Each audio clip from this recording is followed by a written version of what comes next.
जय हिंद दोस्तों, स्वागत है आप सभी का हमारे YouTube चैनल साइंस शिक्षा में। आज के इस वीडियो में हम लोग क्लास 10 सेंटअप के क्वेश्चन बिहार बोर्ड का हम लोग डिस्कस करने वाले हैं। क्लियर?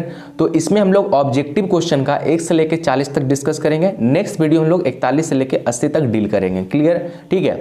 तो इसमें जो भी स्केच पेन से आंसर टिक किया होगा वही अपना सही आंसर है। क्लियर? ठीक है, चलिए वीडियो की शुरुआत करते हैं। सबसे पहला क्वेश्चन है अपना, भारत में सर्वाधिक साक्षरता दर वाला राज्य कौन है? ठीक है, तो भारत में सबसे ज्यादा साक्षरता दर वाला मतलब जहां पे शिक्षित लोग ज्यादा हैं सबसे ज्यादा, वो कौन सा राज्य है? केरल। क्लियर? ठीक है, याद रखिएगा इस सारा क्वेश्चन बहुत ज्यादा इंपॉर्टेंट है। ठीक है, और इसी से रिलेटेड मिलता जुलता कुछ आपका एग्जाम में भी बन सकता है, इसलिए जो जो टॉपिक से आपका क्वेश्चन बन रहा है उससे रिलेटेड चीजें आपको पढ़ के जाना है बढ़िया ढंग से। ठीक है, क्वेश्चन नंबर 2 है, एक स्वयं सहायता समूह में बचत और ऋण गतिविधियों के संबंध में अधिकांश निर्णय किसके द्वारा लिए जाते हैं? ठीक है, तो जब भी एक स्वयं सहायता समूह का निर्माण होता है तो उसमें अधिकांश निर्णय समूह के सदस्य के द्वारा लिए जाते हैं। ठीक है, तो यहां पर कौन हो जाएगा? सदस्य। ठीक है, क्लियर? बहुत बार होता है कि बैंक बोल देता है, सरकार बोल देता है, मुखिया, ये सब गलत है। स्वयं सहायता समूह के सदस्य ही अधिकांश निर्णय लेते हैं। ठीक है, तीसरा नंबर, निम्नलिखित में से कौन सा पेशा अर्थव्यवस्था के तृतीय क्षेत्र से संबंधित है? तृतीय क्षेत्र में क्या आता है? सेवा क्षेत्र आता है। क्लियर? ठीक है, तो मछुआरा मछली मारता है, मछली निकालता है नदी से। ठीक है, तो वो क्या हो जाएगा? प्राथमिक क्षेत्र में आ जाएगा, क्योंकि उत्पादन हो रहा है वहां पे। ठीक है, किसान भी क्या इसमें आ जाएगा? प्राथमिक क्षेत्र में आएगा। ठीक है, फैक्ट्री मजदूर द्वितीय क्षेत्र में आएंगे। क्लियर? यहाँ पे शिक्षक क्या हो जाएंगे? तृतीय क्षेत्र के अंदर आएंगे। क्लियर? क्योंकि ये सेवा प्रदान करते हैं। समझ में आया बात? आगे देखिए, भारत में वैश्वीकरण के कारण निम्न में से किस एक को सबसे कम लाभ हुआ है? ठीक है, तो याद रखिएगा वैश्वीकरण से भारत के अंदर हर क्षेत्र को फायदा हुआ है, किसी को ज्यादा हुआ, किसी को कम हुआ है। ठीक है, तो औद्योगिक क्षेत्र को सबसे बहुत ज्यादा हुआ है। ठीक है, औद्योगिक क्षेत्र को द्वितीय क्षेत्र कहते हैं, तो उसको तो ज्यादा हुआ ही है। ठीक है, सेवा क्षेत्र में भी काफी ज्यादा लाभ हुआ है, सेवा क्षेत्र को भी काफी ज्यादा लाभ हुआ है, लेकिन कृषि क्षेत्र को काफी देर पर ध्यान दिया गया वैश्वीकरण आने के बाद। ठीक है, इस कारण से कृषि क्षेत्र को सबसे कम लाभ हुआ है। वैश्वीकरण के आने के बाद सबसे लेट से ध्यान किस क्षेत्र पर दिया गया? कृषि क्षेत्र पर, इसलिए सबसे कम लाभ किसको हुआ? कृषि क्षेत्र को। ठीक है, अब देखिए, निम्न में से किस पर खर्च करना निवेश? निवेश होता क्या है? आप किसी ऐसी वस्तु पर अपना पैसा खर्च कर रहे हैं जो कि लंबे समय तक टिकता हो। ठीक है, तो उसको हम लोग क्या कहते हैं? निवेश कहते हैं, इन्वेस्टमेंट कहते हैं। ठीक है, तो कारखाने की इमारत लंबे समय तक चलेगा, मशीन लंबे समय तक चलेगा, उपकरण लंबे समय तक चलेंगे। ठीक है, तो ये सभी क्या हो जाएंगे? निवेश हो जाएंगे। इन सभी चीजों पर पैसा खर्च करना क्या होगा? निवेश कहलाएगा। क्लियर? तो ये चौथा नंबर हो जाएगा आपका आंसर। निम्न में से किस कारक ने वैश्वीकरण को सुगम नहीं बनाया? ठीक है, तो कह रहा है वैश्वीकरण को किसने आसान नहीं बनाया है? क्लियर? तो आपको पता है वैश्वीकरण में क्या होता है? तकनीकी का आदान प्रदान होता है, तो तकनीकी का तो बहुत बड़ा रोल रहा है। Clear? WTO World Trade Organization, विश्व व्यापार संगठन, तो विश्व व्यापार संगठन पूरे वैश्वीकरण में काफी योगदान दिया है। ठीक है, क्लियर? व्यापार का उदारीकरण, आप लोग जब पढ़े होंगे नई आर्थिक नीति तो उसमें आपको पता होगा कि वैश्वीकरण किसके कारण संभव हो पाया है? व्यापार का उदारीकरण, मतलब व्यापार करने में बहुत सारे जो रुकावटें थी, रिस्ट्रिक्शन था, उसको हटाया गया, तब जाके क्या हुआ? उदारीकरण हुआ। उदारीकरण से क्या हुआ? व्यापार आसानी से होना शुरू हो गया। ठीक है, तो वैश्वीकरण में व्यापार का उदारीकरण का भी अहम भूमिका है। ठीक है, फिर आ जाता है बैंक का राष्ट्रीयकरण। आपको पता है वैश्वीकरण में निजीकरण का भी इंपॉर्टेंट रोल है, लेकिन यहाँ पे क्या हो रहा है? बैंक का राष्ट्रीयकरण हो रहा है। ठीक है, तो इसका कोई रोल नहीं है। हमारा आंसर क्या हो जाएगा 6 नंबर का? बैंकों का राष्ट्रीयकरण। क्लियर? चलिए नेक्स्ट पॉइंट, नेक्स्ट क्वेश्चन है हमारा, जवाहर रोजगार योजना कब लागू की गई? ठीक है, 1989 में लागू किया गया है। ठीक है, जो स्केच पेन से मारा होगा ठीक वही आपका आंसर है। क्लियर? विगत कुछ वर्षों में बिहार में किस क्षेत्र का सर्वाधिक विकास हुआ है? पिछले बीते कुछ वर्षों में बिहार के किस क्षेत्र में सबसे ज्यादा विकास हुआ है? तो याद रखिएगा आप, किसी भी क्षेत्र या फिर किसी भी देश का अर्थव्यवस्था के 3 क्षेत्र होते हैं, प्राथमिक, द्वितीयक और तृतीयक। प्राथमिक को कृषि कहते हैं, और द्वितीयक को हम लोग औद्योगिक क्षेत्र कहते हैं, और तृतीयक को हम लोग सेवा क्षेत्र कहते हैं। ठीक है, तो अब देखिएगा बिहार में कृषि क्षेत्र में भी ग्रोथ हुआ है, विकास हुआ है, औद्योगिक क्षेत्र में भी थोड़ा बहुत विकास हुआ है, और सेवा क्षेत्र में सबसे ज्यादा विकास हुआ। हमारा आंसर क्या हो जाएगा? सेवा क्षेत्र। भारत में वित्तीय वर्ष कहा जाता है, तो याद रखिए भारत में वित्तीय वर्ष कब से कब तक चलता है? 1 अप्रैल से लेकर 31 मार्च तक। कहने का मतलब है इस साल के 1 अप्रैल से लेकर के नेक्स्ट ईयर के 31 मार्च तक चलता है। क्लियर? तो इसी को हम लोग वित्तीय वर्ष कहते हैं। ठीक है, याद रखिएगा, ये बहुत इंपॉर्टेंट है। आगे देखिए बाबू, हमारे देश में किस मुद्रा को वैधानिक मान्यता प्राप्त है? ठीक है, तो पत्र मुद्रा को हमारे देश में वैधानिक मान्यता मतलब कानूनन मान्यता प्राप्त किया गया, मतलब सरकार के द्वारा जो जारी किया जाता है। क्लियर? ठीक है, वस्तु मुद्रा सरकार के द्वारा जारी नहीं किया जाता, शाख मुद्रा सरकार के द्वारा जारी नहीं किया जाता। ठीक है, चेक बैंक के द्वारा जारी किया जाता है, सरकार के द्वारा जारी नहीं किया जाता है। ठीक है, तो नोट जो होता है वो पत्र मुद्रा है। ठीक है, उसको सरकार जारी करता है, उसको कानूनन मान्यता प्राप्त है।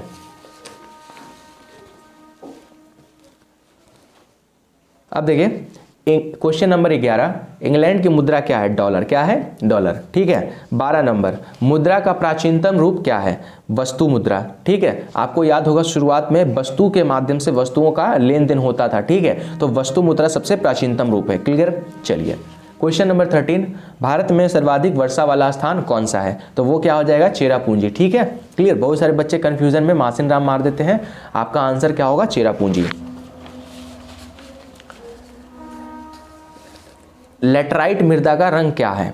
होता है, ठीक है, लाल होता है। क्या होता है? लाल होता है, ऑक्साइड की वजह से। ठीक है, आगे देखिए, निम्न में से लौह अयस्क कौन सा है? पहले आप याद रखिए कि लौह अयस्क कितने प्रकार के होते हैं? 3 प्रकार के होते हैं। ठीक है, हेमाटाइट, मैग्नेटाइट और लिमोनाइट। यहाँ पे देखिए हमारा आंसर क्या हो जाएगा? हेमोटाइट। क्लियर? लिग्नाइट जो होता है वो कोयला का प्रकार होता है, अंथ्रासाइट जो होता है कोयला का प्रकार होता है, और क्रोमाइट जो होता है एक प्रकार का अयस्क होता है।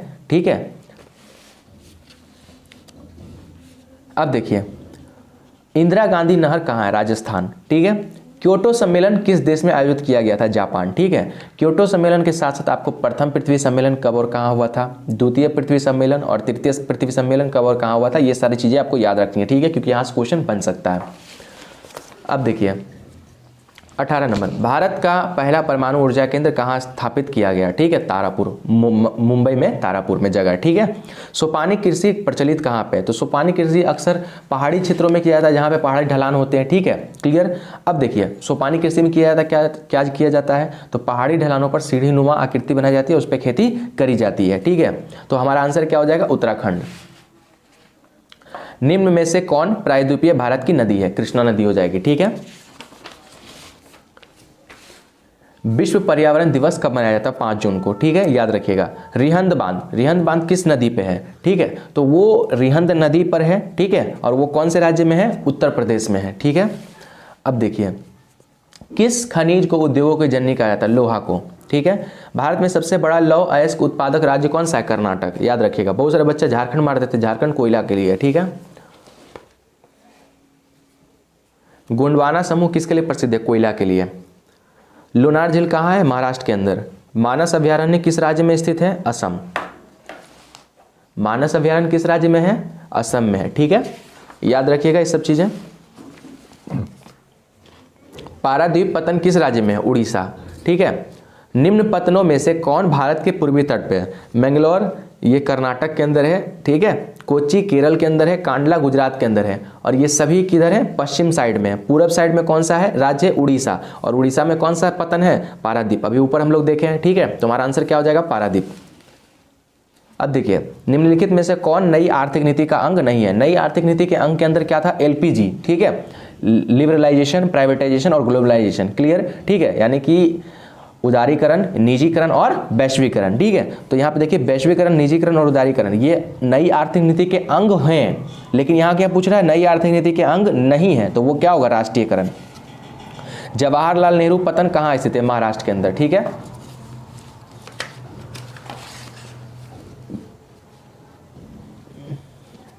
अब देखिए बाबू, निम्न में से कौन रबी फसल है? शीत ऋतु के अंदर उगाई जाने वाली फसल को हम लोग क्या कहते हैं? रबी फसल कहते हैं। चना हो जाएगा। कुसहा तटबंध किस नदी से संबंधित है? ठीक है, तो कुसहा तटबंध जो है वो कोसी नदी से संबंधित है। कुसहा तटबंध पर बांध टूटने की वजह से 2008 में नेपाल के अंदर बाढ़ आया था। ठीक है, अब देखिए, पश्चिम बंगाल का शोक किसे कहते हैं? दामोदर नदी को। बिहार का शोक किसे कहते हैं? कोसी नदी को।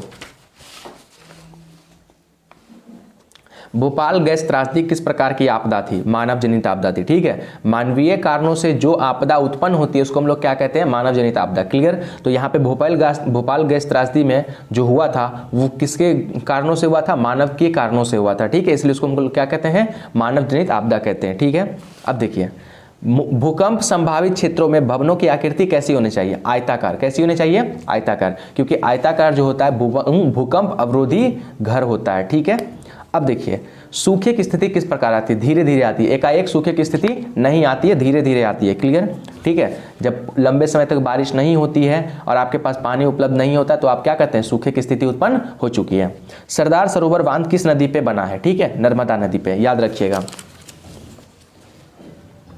संचार का सबसे लोकप्रिय साधन क्या है? आज के टाइम में सबसे ज्यादा लोकप्रिय क्या है? Mobile phone. ठीक है, बट बुक में दिया हुआ अभी भी सार्वजनिक टेलीफोन। ठीक है, अब देखिए 40 नंबर क्वेश्चन है, मेजनी किस देश का राजनीतिज्ञ था? इटली का। मेजनी किस देश का राजनीतिज्ञ था? इटली का था। क्लियर? ठीक है, तो 1 से 40 तक हम लोग कर चुके हैं, 41 से लेकर 80 तक हम लोग नेक्स्ट वीडियो में करेंगे सॉल्व। ठीक है, तो आई होप आपको बहुत सारी चीज़ें सीखने को मिला होगा इस वीडियो से।